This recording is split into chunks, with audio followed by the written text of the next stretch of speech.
Hello Baptiste, Hello, comment ça va? comment ça va? Bah écoute, la forme, hein, et toi? Ouais, la forme? Ok, bah écoute, pareil, hein.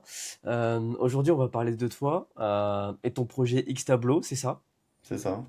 Ouais. Bah écoute, je te laisse te présenter et ton projet en une phrase. Ok, donc moi c'est Baptiste, j'ai 26 ans, et du coup je suis fondateur de Xtableau, donc un logiciel qui permet de créer des portails clients premium, et du coup pour la V2, qui permettra aussi de gérer les projets en interne. D'accord, c'est super clair. Qu'est-ce qui t'a amené à lancer ce projet? Euh, Trouver cette idée et lancer ce projet? Bah moi je suis issu d'une formation du coup d'agence, Mhm. du coup j'avais commencé mon parcours entrepreneurial, on va dire, en créant une agence. Et puis au fur et à mesure du temps, je me suis rendu compte en parlant avec des agences que il y avait un vrai problème au niveau des outils proposés, Mhm. qu'il n'y avait aucun outil vraiment adapté à leur usage, que ce soit pour gérer leurs clients, pour gérer leur équipe en interne. Et du coup, je me suis dit, bah ok, là, il y a un créneau à adopter. Et j'ai la chance d'avoir un frère développeur, du coup, on s'est vite mis sur l'idée et vite commencé à développer le projet, quoi. Ouais, ok. J'allais te demander un peu ouais, comment ça se passe au niveau de la partie développement. Vous êtes à combien dessus à bosser sur le projet? Mon frère tout seul. Ok. Et sachant qu'on est en part-time sur le projet, Hmm. parce qu'on a un job à côté. Et Ah oui. du coup, ça fait à peu près un an qu'on a commencé. Et du Mhm. coup, on a sorti du coup un premier MVP il y a de cela 9 mois pour Mhm. vraiment accumuler un maximum de retours auprès des agences, des freelances, etc. Savoir quoi développer, comment le faire pour offrir vraiment le meilleur outil possible. Et ensuite, du coup, il y a de cela 3 mois, on a lancé une première version payante Ok. sur laquelle on a pu accumuler 13 clients payants. Et, et du coup, à partir de là, on s'est rendu compte qu'il y avait pas mal de, de bugs au niveau de cette version. Du coup, on a un peu coupé le marketing pour se reconcentrer sur le produit, faire les meilleures améliorations possibles pour Mhm. augmenter le pricing, aller toucher de plus grosses entreprises pour qu'elles payent plus. Et donc, on arrive à sortir la V2 du coup la semaine prochaine, quoi. Nickel. Trop bien.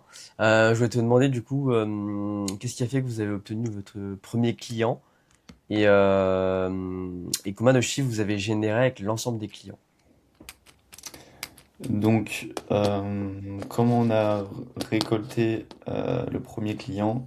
C'est sur un serveur Discord, donc de mon Mhm. ancienne formation, où là, le client du coup avait besoin d'un outil pour gérer ses clients, gérer son équipe, et du coup il est tombé sur mon offre, et il n'a pas hésité une seule seconde parce que en 5 minutes il avait tout ce qu'il rêvait, alors qu'avant il fallait qu'il fasse des automatisations pour parvenir à ce même résultat, quoi.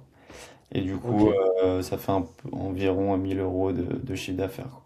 Ouais, c'est quoi? C'est du mensuel récurrent Bah, ou c'est annuel? on avait du mensuel récurrent, mais on avait une offre Founder, on va dire, avec un tarif à Mhm. vie pour nous permettre d'avoir des clients vraiment engagés sur le temps.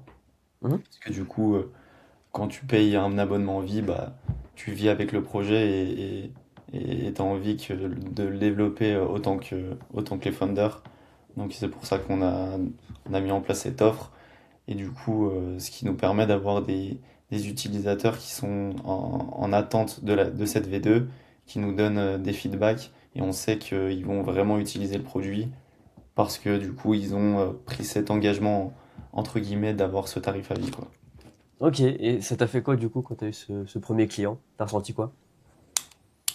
Bah, j'étais un peu soulagé, Mhm. mais en fait, j'étais à la fois soulagé, et puis à la fois, je me suis dit, c'est normal, en fait. Tu vois. On a Genre, bossé pour. soulagé, parce que ça faisait 9 mois qu'on développait le produit. Et, euh, et du coup, je me suis dit, ok, là, il y a un mec qui paye. Et en fait, à ce moment-là, mon frère, il me dit, ok, dans un mois, j'arrête si on n'a pas de client payant. Du coup, là, le fait qu'il y ait le premier mec qui paye, Ah ouais, ça l'a rassuré en mode, la résurrection. on baisse pas pour rien, tu vois. Et du Ouais, coup, ouais. après, on va dire, les mecs se sont enchaînés. Hmm. Donc, tu vois, ça l'a rassuré sur ce point de vue. Mais c'est vrai que, en fait, tant que t'as pas le premier client, et bah, t'as beau avoir un bête de produit, mais en fait, tu le sais même pas. Tu sais même pas que t'as un vrai produit parce que s'il y a pas un client qui paye, bah, tu sais pas si ça résout des vrais problèmes, quoi. C'est juste dans ta tête, tu vois. Ouais, bien sûr, bien sûr. Ok, du coup, au niveau des clients précis, c'est quel type? Du coup, c'est des agences marketing, c'est ça que tu vises? Donc, agence marketing digital, donc ça soit Mhm, agence de landing page, agence de branding. On a des agences de copywriting, agence de montage, SEO. mhm. Et du coup, voilà, on target vraiment ce style d'agence, ce style d'avatar. Donc, en fait, notre produit, il va permettre à ces agences d'accueillir leurs clients sur un espace client, on va dire premium, brandé à leur image.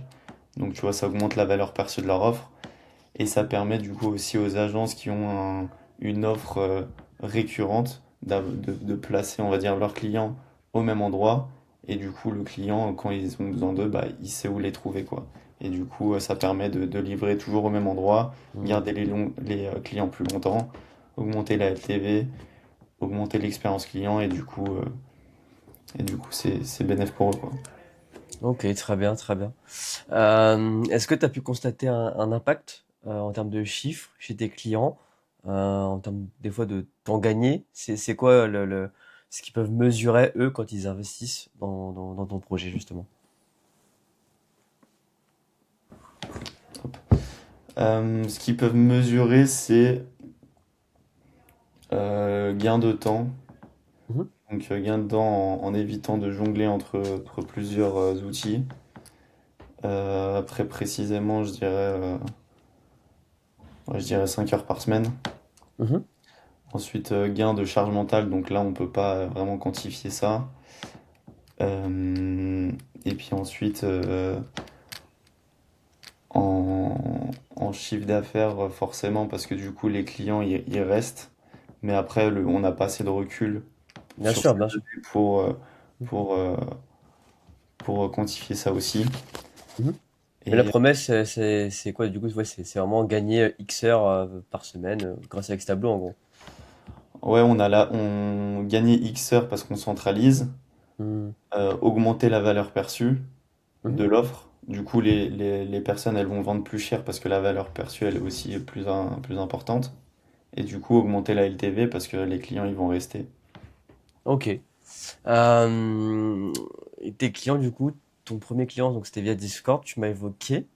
Le reste, comment ça s'est passé? C'est via LinkedIn, par exemple? LinkedIn, donc Ouais. en full inbound. Ok. C'est-à-dire que j'ajoute des personnes, ils sont tombés sur mon profil, ils ont cliqué, ils m'ont envoyé un message. Et Ah ouais. genre, j'aurais même pas envoyé de message. Donc on va dire que le profil LinkedIn converti. Mhm. Et call Gmail, donc pour la majorité du reste. Et tchac tchac. Ouais, plus LinkedIn, Plus LinkedIn, ouais. Sur ton profil personnel, ou personnel. plutôt une page d'entreprise. Ok. Personnel, ouais. Ouais. Ok, trop bien. Euh, enfin, comment ça se passe du coup? C'est un prospect qui vient en appel avec toi, tu lui fais une démo de l'outil? Ouais, c'est ça. Bah, Ok. généralement, ils ont une idée de ce qu'est le produit parce que du coup, sur la LP, j'ai vite fait une démo, tu vois, Hmm. live du produit. Mais en appel, ouais, c'est vraiment une démo. Je leur dis, bah, enfin, je leur pose des questions sur leurs problématiques. Ensuite, je leur fais une démo en adaptant le produit à leurs problématiques et à leur utilisation. Et donc, ensuite, il conclut soit du coup à l'offre lifetime, soit un Mhm. essai gratuit de 14 jours. Ouais, trop bien. Tu m'as parlé de la V2, elle sort début juillet, c'est ça? C'est ça. Ouais.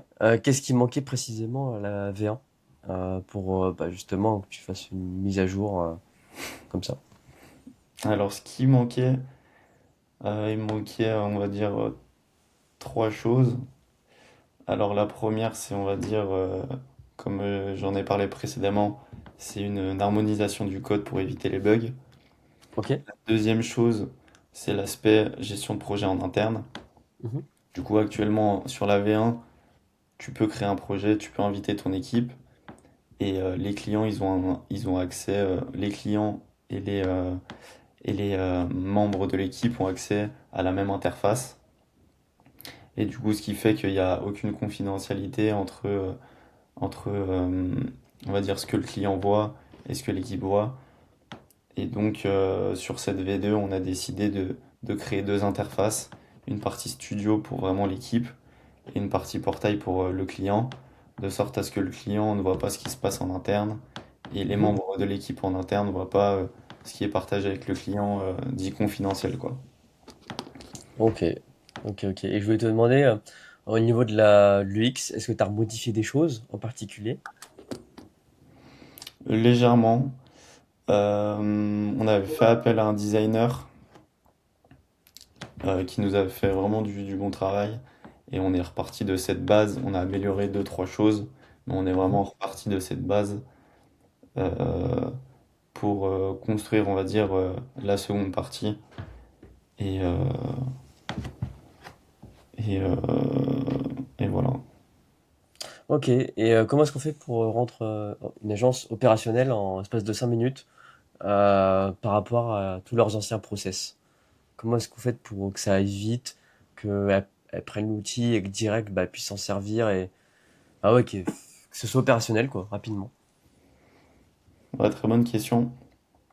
Donc, pour que ça soit opérationnel rapidement, il faut déjà que l'agence sache exactement et précisément quelles sont les étapes de leur service, quel Mhm. membre de l'équipe ça implique, quelle tâche à donner au client, quelle interaction aussi avec le client, quand, quel message à donner, quel fichier avoir, quel fichier donner, quel événement et quel type d'appel on va dire euh, est dans le process. Donc d'abord rassembler l'ensemble de ces éléments et ensuite le construire directement sur la plateforme en créant les étapes du service, du coup en rattachant les tâches à chaque membre de l'équipe, à chaque client en fonction des étapes du service. Et, Mhm. et à partir de cette base, le, le, le déroulé se fait automatiquement, quoi. On n'a pas encore les automatisations, Mhm.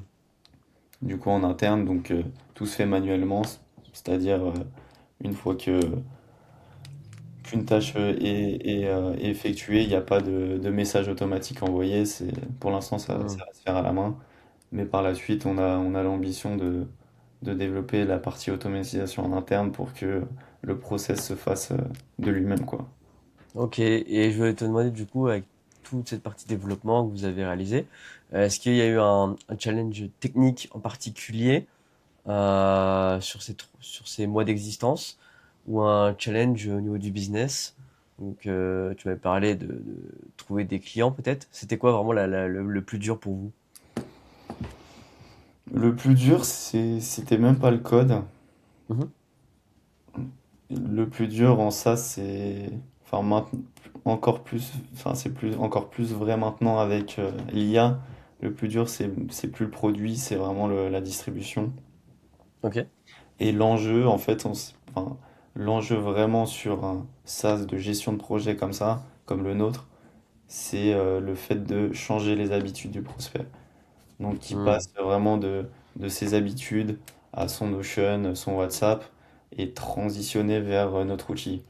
Et donc c'est pour ça que nous, nos prospects, on va aller les chercher lorsqu'ils débutent leur agence, donc ils n'ont pas encore Hmm, mis en place c'est plus simple. d'outils. Ou alors Hmm. quand ils sont en phase de scale, où ils sont en train de restructurer tout ça, et donc on leur plug notre outil pour qu'ils aient vraiment une bonne structure, quoi. Ouais, ouais, c'est plus simple pour eux comme pour vous au final. C'est ça. Hmm. Et est-ce qu'il y a une fonctionnalité que vous avez sortie et que personne n'a utilisée? Ouais, c'est prise de call. Prise de call comme un calendrier. Au départ, on avait développé ça parce qu'en fait, on voulait que, après un call, donc tu vois, euh, que plugger, on va dire, notre calendrier sur une LP, etc. Et Mhm, ensuite, une fois que le client prend un call, et ben, il est directement arrivé sur la plateforme, tu vois. mhm, Et donc, ensuite, on a pivoté du coup vers l'espace client au lieu de gestion des prospects, on va dire. En fait, avant, on voulait faire un truc de nurturing, dans le sens où le prospect prend un call, tu lui envoies des messages pour qu'il soit bien présent à l'événement. Et ensuite, une fois que le prospect est converti en client, bah, tu l'as déjà en fait, tu l'as déjà sur la plateforme. Et ensuite, du coup, on a transitionné vers la partie plus gestion client au lieu de gestion prospect, on va dire. Et du coup, cette fonctionnalité, qui plus est, nous a pris beaucoup de temps à développer parce que faire un, un, un scheduler, ça prend beaucoup de temps, beaucoup de technique. Gestion des dates, gestion des heures, etc. C'est galère, c'est plus galère. Et au final, ça sert à rien. Donc, ça mhm. pourra servir parce que du coup, quand le client sera dans l'espace, il pourra prendre rendez-vous. Mais pour l'instant, c'est pas le principal bénéfice et c'est pas la Mhm. feature qui fait acheter le produit, quoi. Ok, et est-ce que là, tu auras en tête d'autres erreurs que vous auriez fait à tout hasard? En fait, c'est une erreur et à la fois un pari Mhm. dans le sens où tu sais, on dit souvent de contacter un maximum de personnes prêtes à payer pour notre outil, tu vois. Mais en Mhm. fait, quand on va dire t'innoves un peu, tu vois, tu fais un peu quelque chose de différent, bah, je trouve que tu sais pas vraiment si tu auras des acheteurs, tu vois. Et donc, je pense que, euh,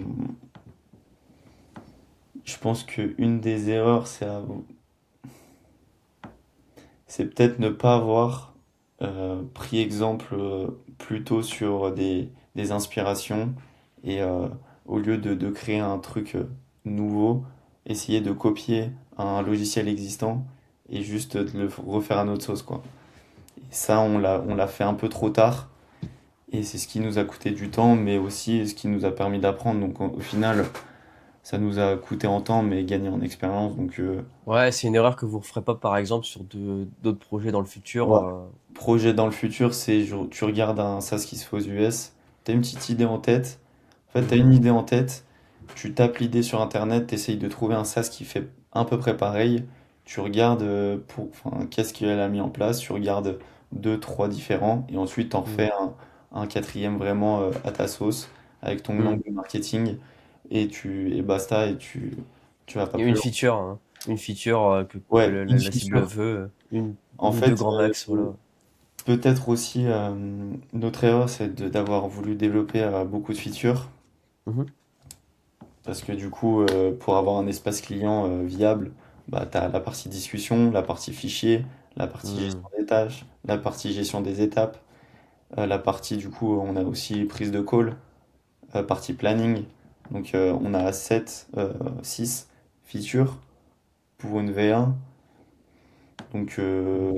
Ouais, ok. Bah maintenant, c'est tout, elles sont développées, donc certaines c'est seront utiles ou pas, mais c'est oui. un peu beaucoup, mais au final, après, tu te dis, bah, de toute façon, c'est enfin, plus tu développes, moins tu auras de concurrence parce que du coup, une mono-feature, bah, c'est vite recopiable, quoi. Et Ouais, bien sûr, bien on sûr. avait notre idée en tête, donc autant aller jusqu'au bout de l'idée, quoi, tu vois. Ouais, bien sûr. Je voulais te demander au niveau de la stack technique et même marketing, vous utilisez quoi comme outil? En SaaS, Par exemple, que ce soit pour développer votre projet ou pour aller acquérir des clients, même si tu m'as parlé d'inbound, est-ce que vous avez utilisé des outils en particulier marketing que vous payez en abonnement et pour développer votre produit, est-ce que vous utilisez des IA en particulier? C'est quoi la stack technique? donc au niveau produit, on utilise Cursor, Claude, GPT, Hmm. Supabase, Cloudflare. On utilise Datadog aussi. Ensuite, sur la stack marketing, on utilise Lemlist pour les Mhm. codes email, donc ensuite Pronto pour enrichir et Zapmail du coup pour les noms de domaine. Donc ça c'est pour la partie vraiment cold email. Ensuite pour la partie setting, on utilise Breakcold, donc qui nous permet, enfin c'est un outil connecté à LinkedIn pour gérer les leads. Mhm. Et on utilise Supercut pour envoyer des looms. Et Ouais, ok. Une belle liste, hein. ouais, Je- mis bout à bout, ça fait de l'argent. Bah oui, justement, je voulais te demander, est-ce que tu as une estimation à peu près comment ça représente? Quelques Ouais, centaines 200 euros. d'euros? 200 € par mois. 200? Ouais, ok. Précis D'abonnement. net. 200 en abonnement et quand on enrichit des mails, ça va vers Hmm. une bonne extraction, c'est ouais, 1000 € pour 3-4 000 emails, je dirais. Ouais, bien sûr, Crois que bien c'est sûr. ça, je crois que c'est ça. Ouais, bien sûr, ça peut être gratuit, hein. Ouais, la C'est donnée. normal, hein. La donnée. C'est la data. Faut la payer. Comment est-ce que tu fais pour gérer tout ce qui est poids de données et de sécurité quand tu remplaces le drive des agences? Moi, c'est sur Cloudflare. Cloudflare. Ok, ok, ok, très Donc, bien. c'est Ouais, assez ok. sécure. Et puis, il y a, c'est ouais, c'est sécurisé. Après, c'est mon frère qui est sur la partie technique. Hmm. Mais, enfin, c'est sûr, quoi. Ok. Et est-ce que tu as un conseil à un entrepreneur en B2B, du coup un peu comme toi, justement qui aurait peur de couper ses canaux d'acquisition pour justement aller améliorer son produit? Est-ce que tu auras un conseil à lui donner?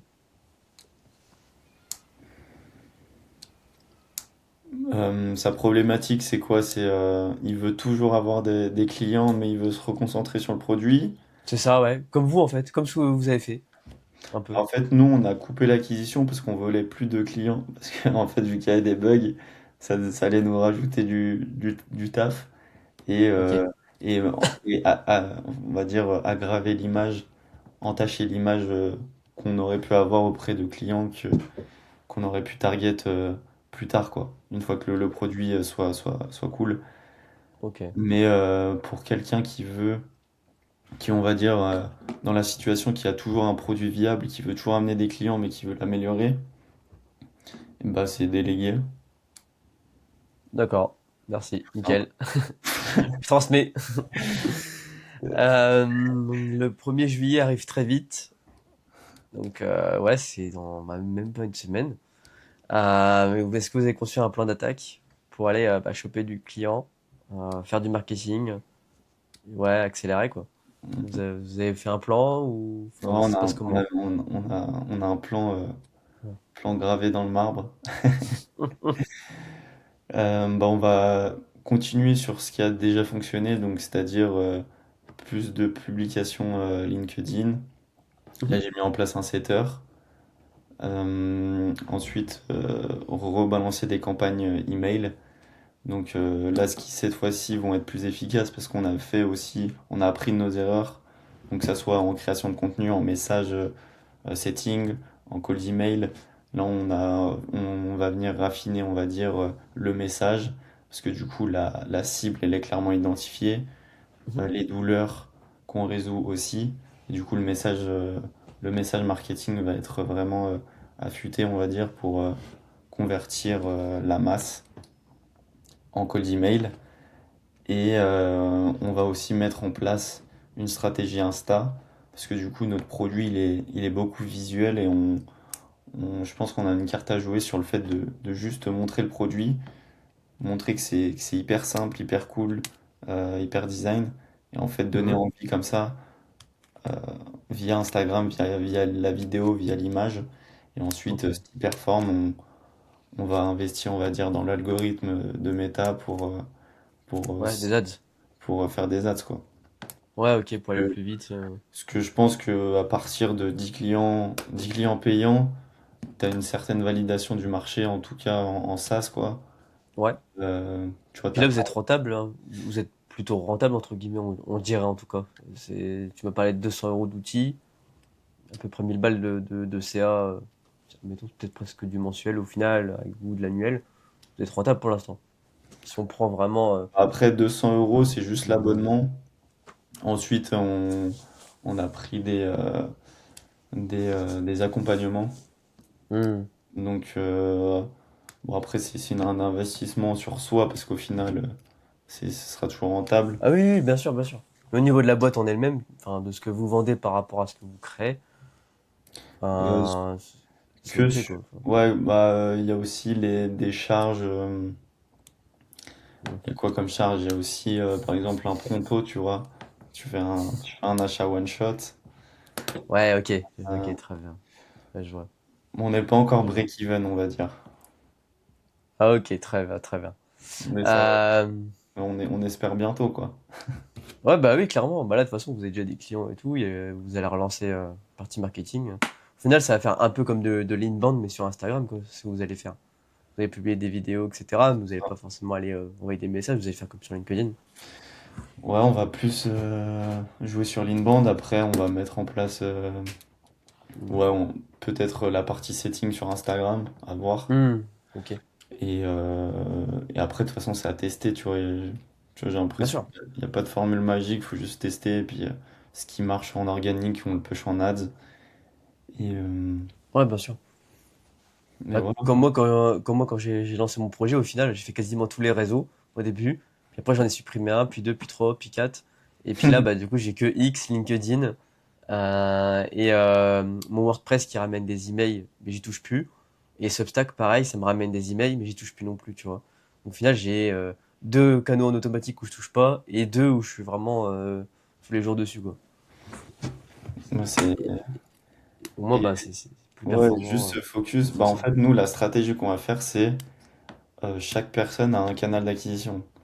Hmm. C'est-à-dire que moi, je me focus sur création de contenu, mon Mhm. setter sur setting LinkedIn. On va mettre en place aussi une stratégie Instagram par le biais d'un freelance. Donc, création de contenu exclusivement par le freelance. Et ensuite, call email par mon associé. Et du Hmm. coup, chacun a son angle. Et on fait pas du. On focus, quoi. On focus Ouais, sur. ouais, bah ouais. C'est là que tu t'améliores au final, parce que tu fais Ouais, un truc tout le temps la même chose. ouais, tout le Au temps. final, ouais. Et tu vois, en création de contenu, là, du coup, vu que je fais que ça, bah, tu vois, il y a tes idées, enfin, ton cerveau, il est en boucle dessus, du coup, tu as des meilleures idées, Hmm. t'améliores, tu fais ton contenu plus rapidement.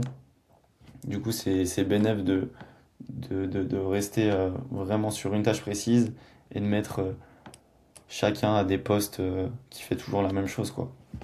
Ouais, bah ouais, clairement. Ça, c'est vraiment un message qu'on peut faire passer, en tout cas. Peut-être que ça ne s'applique pas à tout le monde, mais en tout cas, à toi, ça s'applique.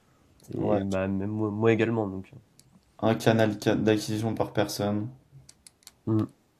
jusqu'au 50K, tu vois.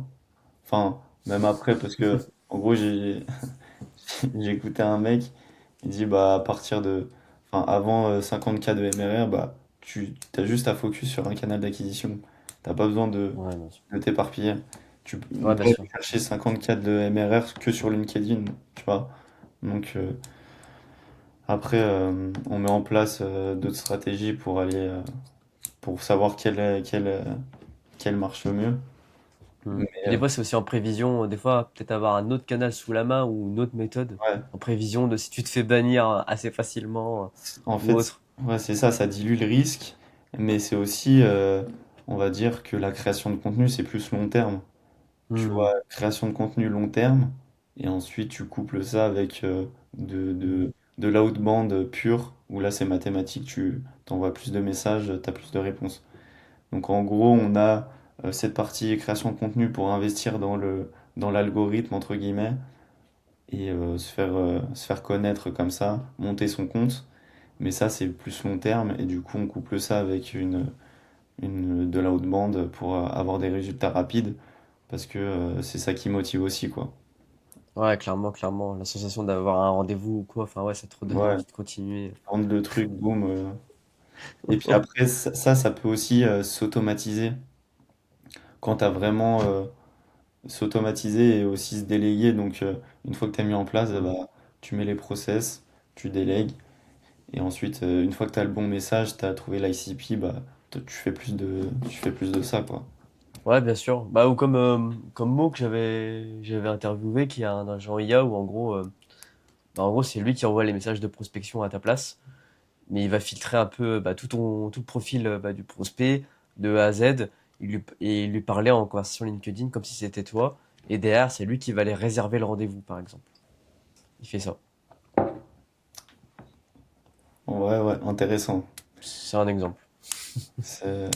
Après l'IA, je sais pas Ouais, si c'est en ban, spécial, c'est c'est un différent. peu touchy, on va dire. En... Ouais, voilà. Ça peut ne pas plaire, hein. Mais en Ouais. tout cas, il y a des méthodes, tu m'as pas d'automatiser, bah voilà, c'est une des méthodes qui existe en tout cas. Est-ce qu'il y a quelque chose que tu regardes tous les matins, une métrique en particulier, en te levant? Rien.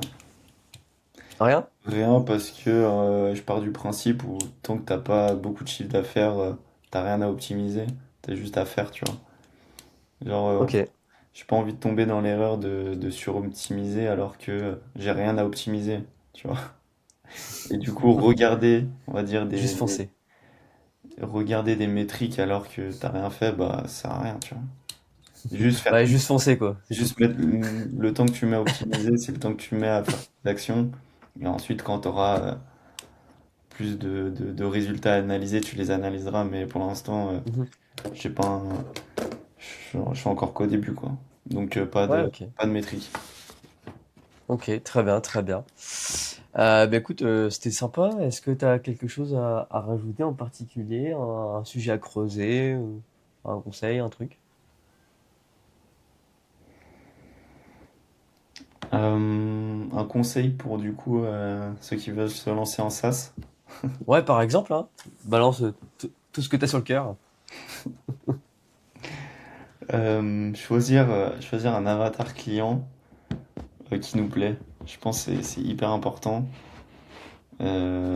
Parce que du coup, moi, quand on a pivoté, du coup, on était passé du coup à un avatar client qui étaient des artisans, qui étaient du coup plus vieux, pas la même génération que moi, du coup plus dur à vendre, à Mhm. quelqu'un, à une agence, des gars qui ont mon âge, on va dire ma mentalité, du coup c'est plus simple à les aborder, plus simple à parler, et du Hmm. coup ouais, trouver, enfin baser son business sur vraiment l'avatar, c'est-à-dire qu'il y a un avatar facile à parler, facile à trouver aussi, et, euh, et voilà.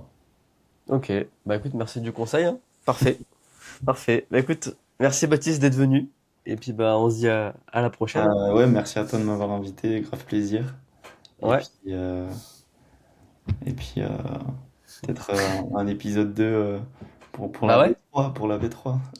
Bah ouais, carrément, hein. Au moment dédicat, MRR, hein. Voilà, c'est ça, on fera un petit update et petit épisode 2. Avec plaisir, ouais. Allez, salut! Salut, ciao, ciao.